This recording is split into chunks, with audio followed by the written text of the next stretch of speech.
मैया को डर है कहीं मेरे बालक सोते के सोते नहीं रह जाए। एक पात्र में जल रख करके बैठती है और अपने साड़ी के पल्लू से उन बालकों के होठों को भिगोती रहती है कि कहीं रात में मेरे बच्चे सोते के सोते ना रह जाए। अगले दिन सुदामा जी कहीं पर पंडिताई के लिए जाते हैं। वहां से सीधे का सामान चावल दाल मिलती है।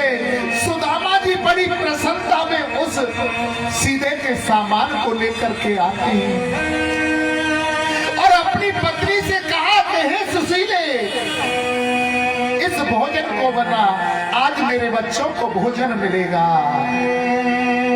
सुशीला उस भोजन को तैयार करती है। जैसे ही भोजन तैयार होता है कि सुदामा जी के द्वार पर एक साधु आ जाता है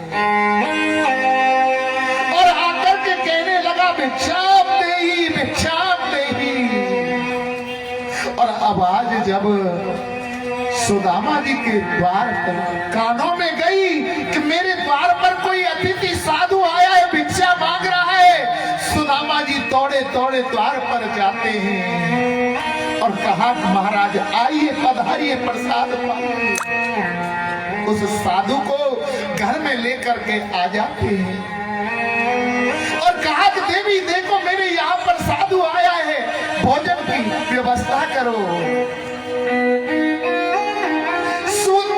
सुशीला कभी तो साधु की तरफ देखती है डबडबाती आंखों से, कभी अपने बच्चों को निखारती है और कभी उस भोजन को देखती है कि 4 दिन के बाद मेरे बच्चों को ये भोजन मिलने जा रहा था और ये साधु आ गया।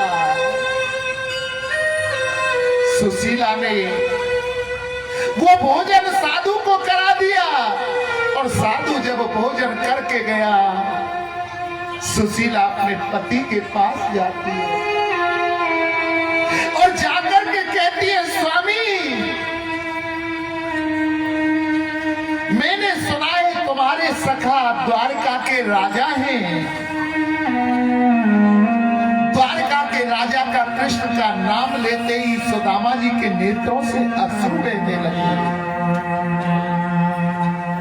सुशीला ने कहा कि तुम्हारे मित्र द्वारका के राजा हैं, तुम्हारा मन नहीं करता उनसे मिलने का।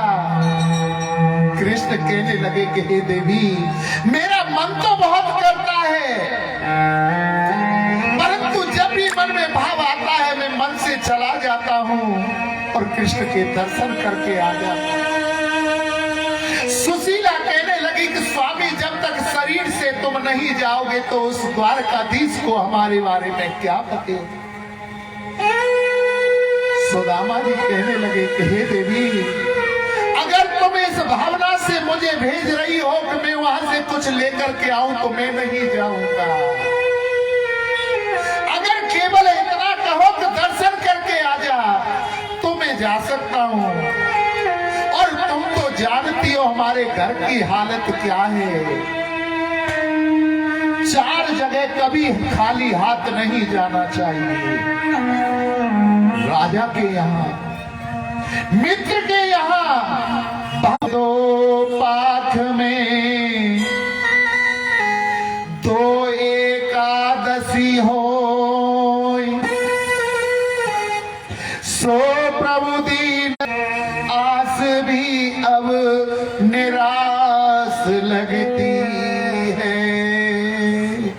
सुदामा जी मार्ग को भूल जाते हैं और चलते चलते एक नदी के किनारे पहुंच जाते हैं। वहां केवट रहता है और केवट पूछता है भैया पल्ली पार चलने वाला कोई है? तो सुदामा जी कहते हैं कहा भैया हमें पल्ली पार जाना है। जैसे ही उसमें बैठने को हुआ तो केवट ने पूछा कछु है पंडित जी? तो सुदामा जी अपने पैरों को वहीं रोक लेते हैं तो भैया हम पे कुछ नहीं है, तुम जाओ तुम जाओ।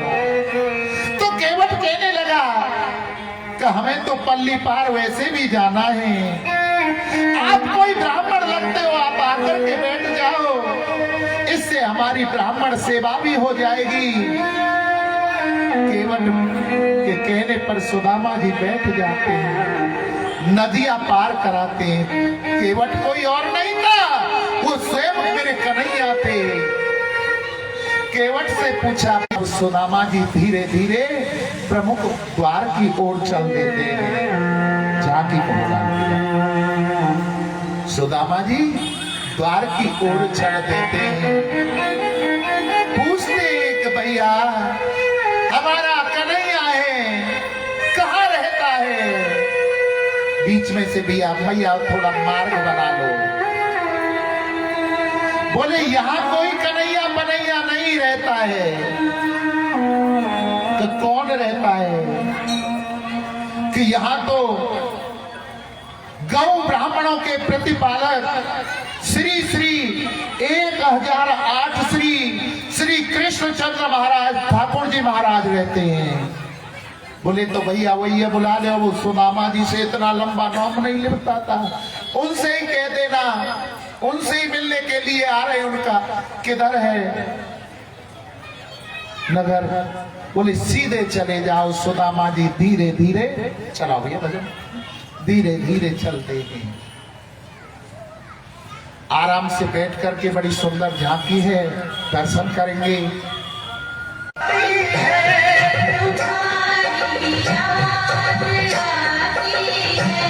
मुझे मोहन रुलाती है तुम्हारी कन्हैया है घड़ी, मुझको तुम्हारी याद आती है, तुम्हारी याद आती है।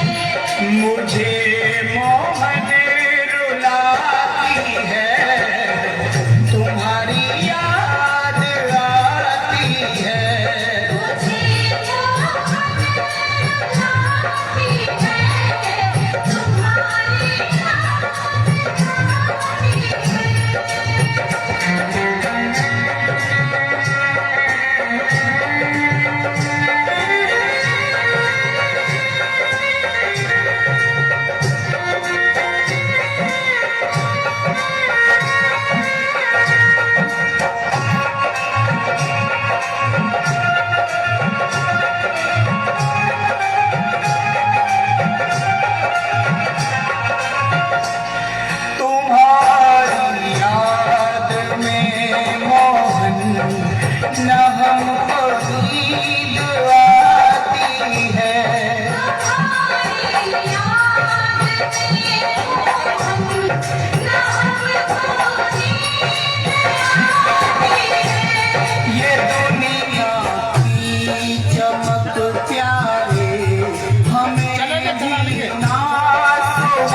तुझे